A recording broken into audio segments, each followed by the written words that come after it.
আমি প্রদীপ বোস। আমার YouTube channel travel with প্রদীপ বোস চিনসুরা একটা নতুন ভিডিওতে আপনাদের স্বাগত।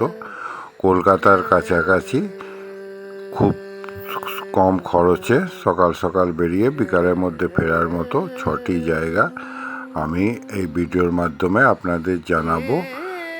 কিভাবে যাবেন, কিভাবে পুজো দেবেন, কি দেখবেন, কোথায় খাবেন, সব কিছু এই ভিডিওর মাধ্যমে দেখতে পাবেন।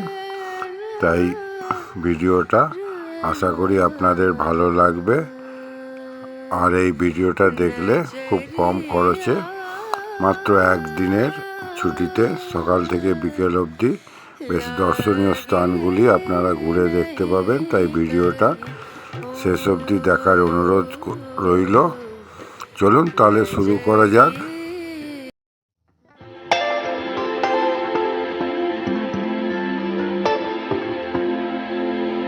আজ 7ই মার্চ 2026 শনিবার। আমি এখন রয়েছি সিমলাগড় কালী মন্দিরের সামনে।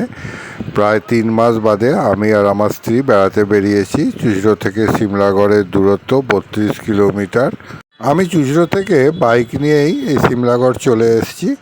হাওড়া বা শিয়ালদা থেকে বর্ধমান মেন লাইনের লোকাল ট্রেনে খুব সহজেই সিমলাগড় স্টেশনে পৌঁছানো যায়।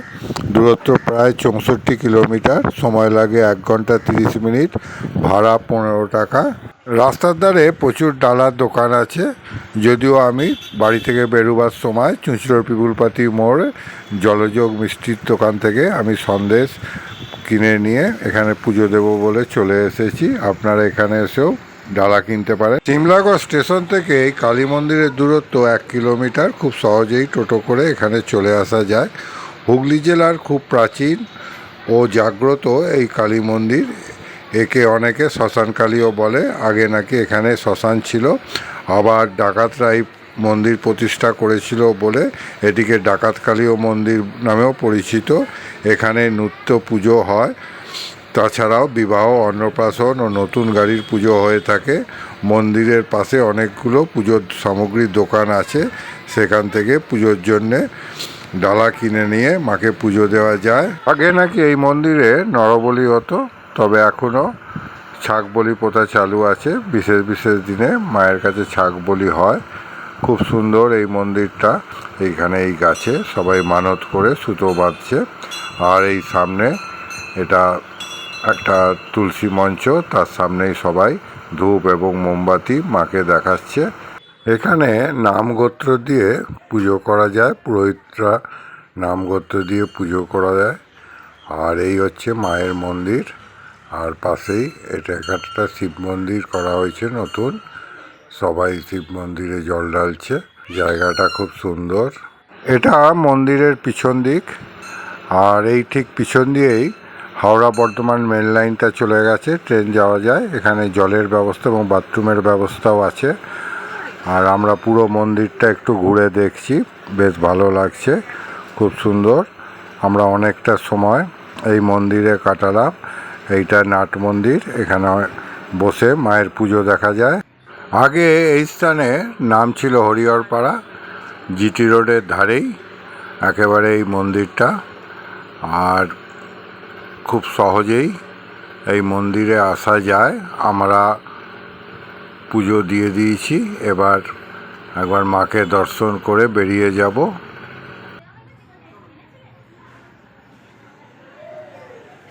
একটু মাকে দর্শন করি। এখান থেকে আমাকে জুম করে মাকে দর্শন করতে হবে। কালো পাথরের মায়ের বিগ্রহ। মা খুবই জাগ্রত এবং মা নিত্য পূজিত হয়।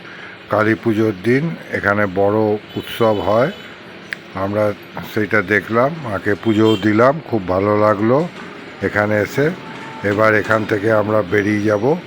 এখন প্রায় 10টা 10 হয়ে গেছে। আমরা এখান থেকে আর এক কালী মন্দির যাব, বড়ুলের মা ভবতারিণী মন্দির। রাস্তার ধারে একটি দোকান থেকে আমরা কচুরি আর ছোলার ডাল খেয়ে নিলাম। এটা একটা মিষ্টির দোকান।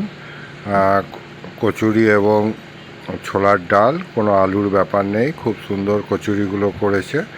আমি আর আমার স্ত্রী দুটো করে কচুরি খেয়ে এখান থেকে আমরা এগিয়ে যাব পরবর্তী গন্তব্যে।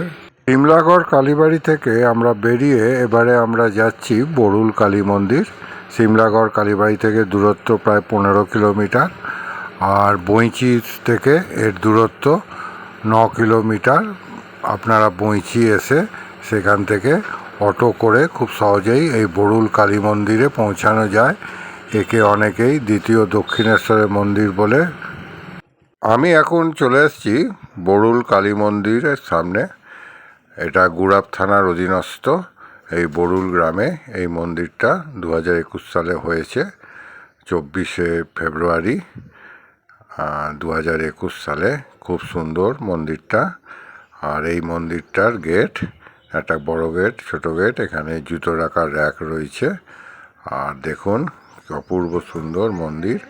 আমরা মন্দিরের ভেতরে যাব, তার আগে একবার মন্দিরের পিছন দিকে মায়ের পুকুরটা আপনাদের দেখিয়ে দিই। কয়েকশো বছর আগে একটি পুকুর খুঁড়তে গিয়ে এইখানেকে অষ্টধাতুর মা কালীর মূর্তি পাওয়া যায়। এই সেই পুকুর, মায়ের পুকুর, বাঁধানো ঘাট আছে এখন। তখন সেই অষ্টধাতুর ছোট মাকে এই পুকুর পাড়েই পর্ণকুঠিরে রেখে প্রতিষ্ঠিত করা হয়। পরবর্তীকালে এই মন্দির নির্মাণ করা হয়। খুব সুন্দর মন্দিরটা। প্রথমে উঠেই এই নাট মন্দির, নাট মন্দিরের সামনে যজ্ঞ স্থান, এখানে সবাই ধূপবাতি জ্বালায়। আর এই নাট মন্দিরেই রাধাকৃষ্ণর খুব সুন্দর একটি মন্দির রয়েছে এবং ভেতরে রাধাকৃষ্ণের বিগ্রহ রয়েছে, আমরা দেখলাম। এখানে নিত্য পূজিত হয়, খুব সুন্দর। আপনারা আসলে অবশ্যই এখানে দেখবেন এই রাধাকৃষ্ণর বিগ্রহ, খুব ভালো লাগবে।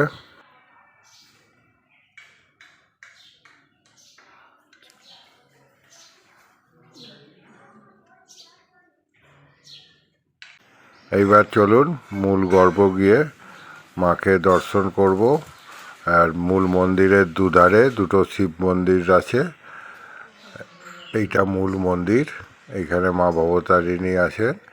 আর বাঁ দিকে এবং ডান দিকে দুটো শিব মন্দির আছে।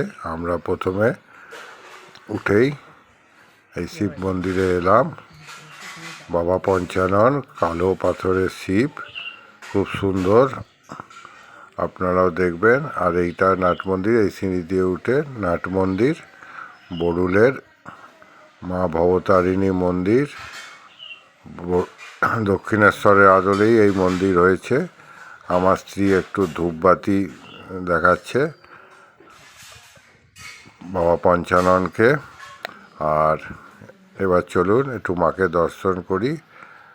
দক্ষিণেশ্বরের আদলেই মায়ের মূর্তি এখানে, খুব সুন্দর, খুব ভালো লাগবে এখানে এসে। আপনি এখানে এসে নামগোত্র দিয়ে পুজোও দিতে পারবেন। আর এই পাশে সাদা বাবা কল্যাণেশ্বর, পিছনে বজরংবলী রয়েছে, আমরা সেটাও দেখলাম।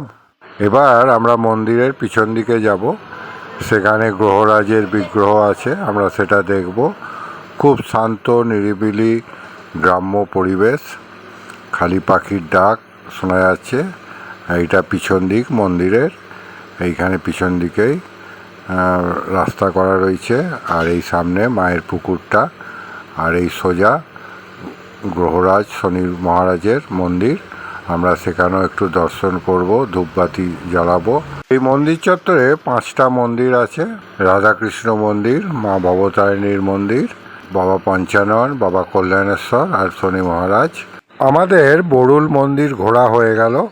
আমরা এবার এখান থেকে চলে যাব নারকোলডাঙ্গা। এখান থেকে 17 কিলোমিটার দূরে মা জগৎগৌরী মন্দিরে।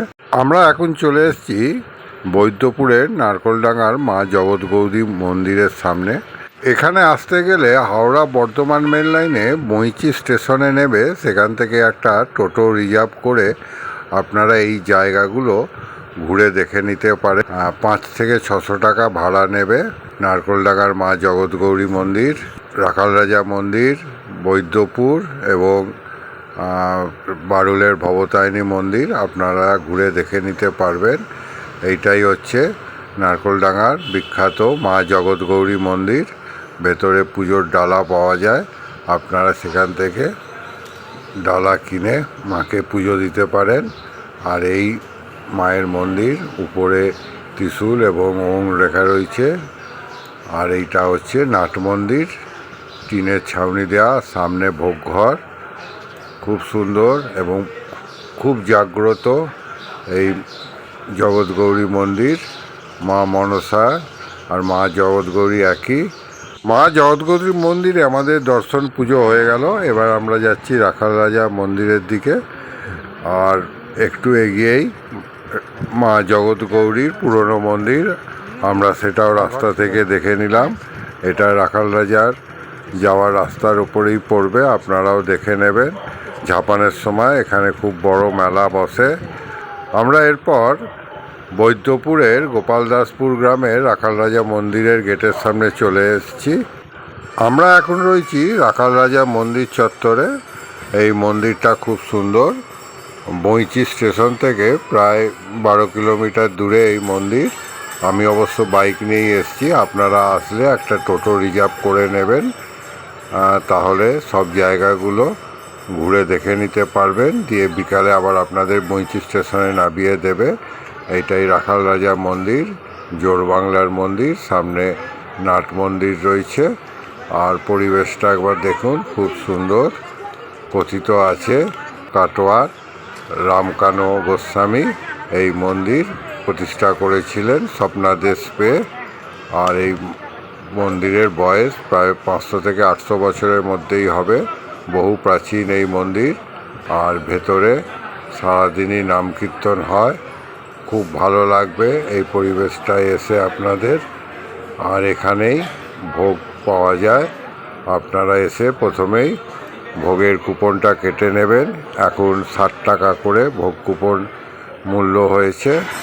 আর চারিদিকের পরিবেশটা দেখুন, শ্রীকৃষ্ণের জীবনের নানা কাহিনী এখানে দেখানো হয়েছে। আর এইখানে রাখাল রাজার দারু মূর্তি আছে, আপনারা সেটাও দেখবেন, দর্শন করবেন, পুজো দেবেন, আপনাদের খুব ভালো লাগবে। আমি একটু জুম করে রাখাল রাজাকে দেখানোর চেষ্টা করছি। দেখুন, এই হচ্ছে রাখাল রাজা।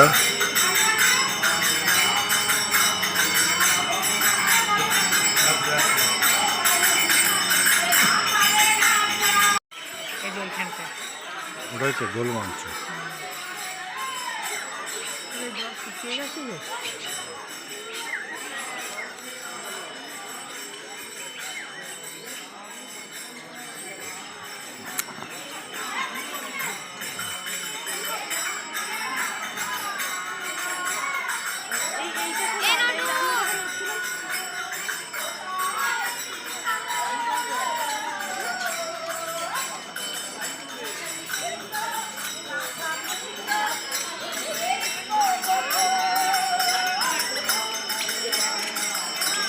এইটা হচ্ছে রাখাল রাজার পুকুর, যমুনা সবাই বলে থাকে।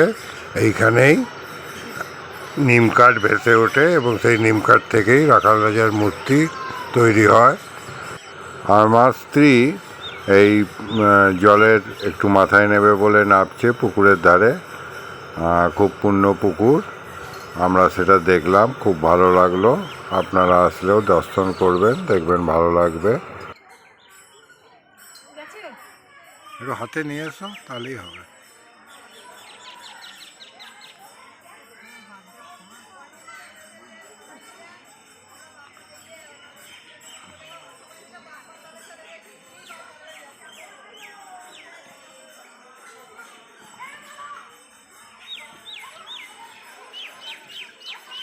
চলো।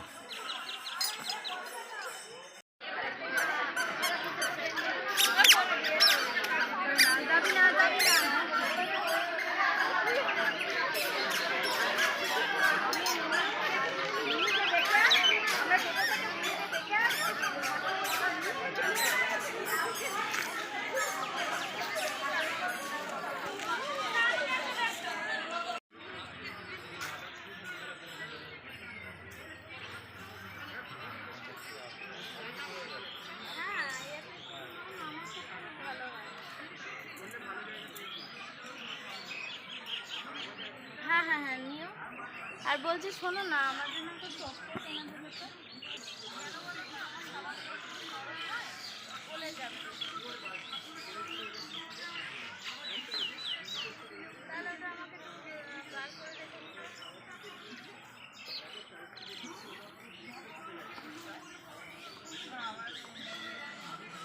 এইবার রাখাল রাজার ভোগ আরতি শুরু হয়েছে 2টোর সময়, এরপরেই ভোগ বিতরণ শুরু হবে।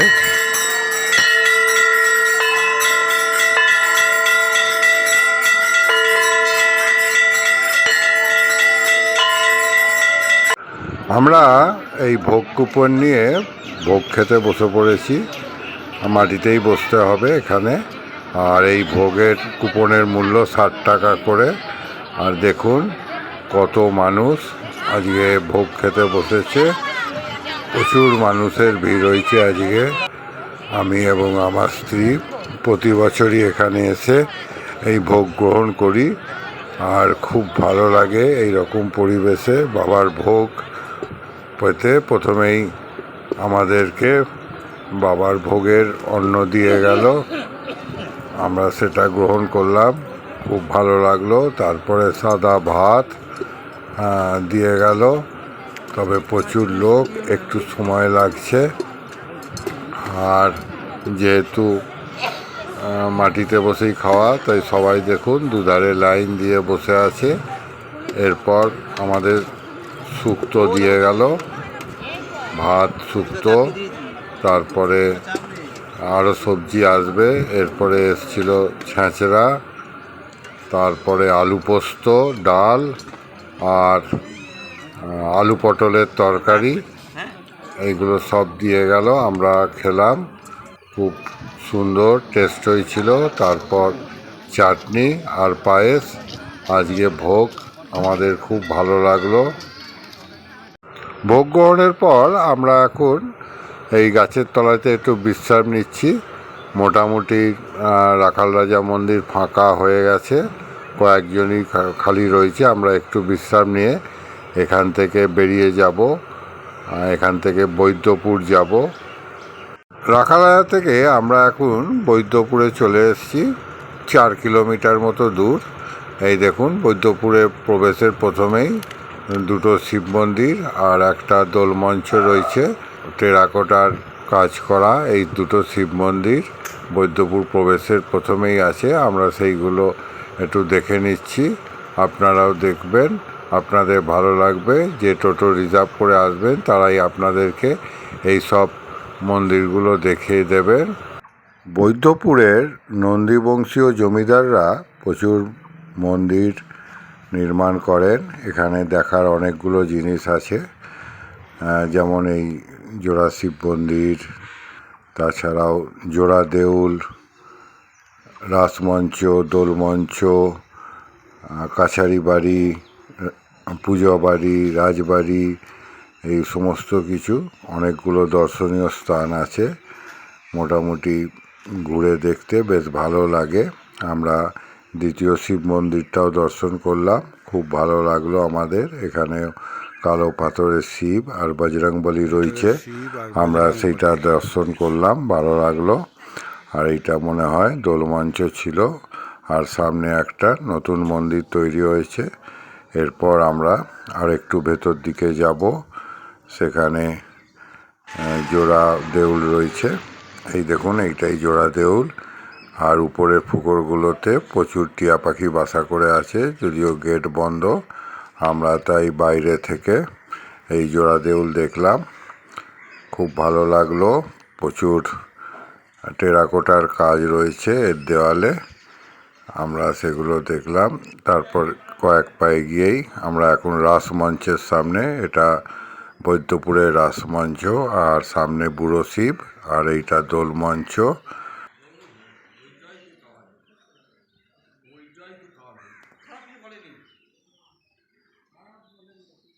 আমি এখন বৈদ্যপুরের রাসমঞ্চের সামনে রয়েছি। বৈদ্যপুরে অনেকগুলো দেখার জিনিস আছে, রাসমঞ্চ, বুড়ো শিব, দোলমঞ্চ, আর পিছনে একটা নবরত্ন মন্দির রয়েছে, কিন্তু সেখানে গেছিলাম সেটা বন্ধ রয়েছে, সেটা এখন দেখা যাবে না, সেটা বিকেলবেলাতেই একমাত্র খোলে যখন পুজোর সময়। আর আমার পিছনেই দেখুন জোড়া দেউল দেখা যাচ্ছে। এরপরে আমরা রাজবাড়ির দিকে যাব একটু। আর এই যে নবরত্ন মন্দিরটা দেখছেন, এটা কিন্তু এখন বন্ধ। আমরা ভেতরে ঢুকে শ্রীকৃষ্ণকে দর্শন করতে পারিনি। এরপরে আমরা চলে এসেছি পুজো বাড়ির সামনে। এটাই পুজো বাড়ি, এখানেই রাজরাজেশ্বর অধিষ্ঠান করেন। তাছাড়াও এখানে দুর্গা পুজো হয় নন্দী জমিদারদের। এটা পুজো বাড়ি, আপনারা যদি আসেন তাহলে অবশ্যই দর্শন করবেন, খুব ভালো লাগবে। আর এই ভেতরে এটাই রাজরাজেশ্বরের মন্দির, কিন্তু এখন বন্ধ আছে যেহেতু এখন 3:30 বাজে। আর এইটার নন্দীদের লক্ষ্মী মন্দির। আমরা এগুলো বাইরে থেকেই দর্শন এবং প্রণাম করলাম। এই জানলার ফাঁক থেকে রাজরাজেশ্বরকে দেখা যায়। আর দেখুন কত বড় ঘন্টা। আর এই ফটকের সামনেই এটা নওয়াবতখানা, আগে এখানে সানাই বাসত পাশে লোহার সিঁড়ি দিয়ে। আর এই যে পুজো বাড়ি, আমরা এটা দেখলাম, খুব ভালো লাগলো। এবার এখান থেকে আমরা বেরিয়ে যাব। ফেরার পথে আমরা চলে এসেছি পান্ডুয়ার মিনারের সামনে, বিরাট গম্বুজ। আমরা সেটাও দর্শন করে নিলাম। আমি এই পাশ দিয়ে প্রতিবারই যাই, কিন্তু দেখা হয় না। ভেতরে প্রবেশের অনুমতি নেই, গেট বন্ধ। এটা আর্কিওলজিক্যাল সার্ভে অফ ইন্ডিয়ার অধীনস্থ। আমরা বাইরে থেকেই দেখলাম। আর ওইখানে 22 দরজা মসজিদ রয়েছে। এবার বাড়ি ফেরার পালা। ভিডিওটা আমি এখানেই শেষ করছি। আবার দেখা হবে অন্য কোনো ভিডিওতে। ভালো থাকবেন, সুস্থ থাকবেন।